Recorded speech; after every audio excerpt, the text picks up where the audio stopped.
السلام علیکم دوستانو، الحمدلله ډیر زبردست خوشخبری ده.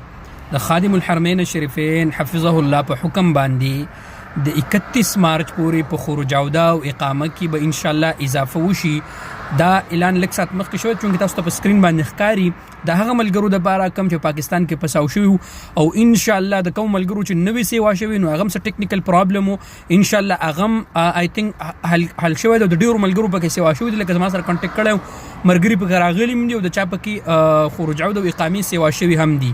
نو الحمدلله ډیر زبردست خبر دی دوستانو. ویډیو تاسو ټول وګورئ، تاسو مخکې په تفصیل څه پوهه کوم چې په دین کم خلک استثناء دي. ټیک شو دوستانو، هغه خلک په دې کې نه دي شامل چې په سعودي عرب کې یو ډوز کړی دی، په دې کې نه دي شامل. ټیک شو دوستانو، چې یو ډوز کړی دی د هغه خروج عوده اوس پورې نه سیوا شوی، نه د خپل کپنیانو یا د خپل کفیل سره کانټیکټ وکړي هغه به ول هغه سیوا کوي. ټیک شو دوستانو، دا یو خبره شوه. دویمه خبره دا دوستانو چې کوشش وکړئ چې د کم ملګرو یو ډوز کړل چې هغه په طریقه باندې ځان را دغه کوي.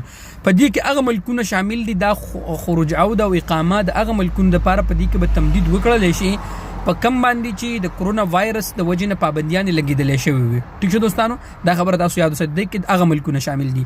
نو الحمدلله دوستانو دا ویډیو شیر کړئ ملګرو سره چې ملګرو ته پته ولګي. ډېر زبردست خبر دی او ویډیو لایک هم کړئ.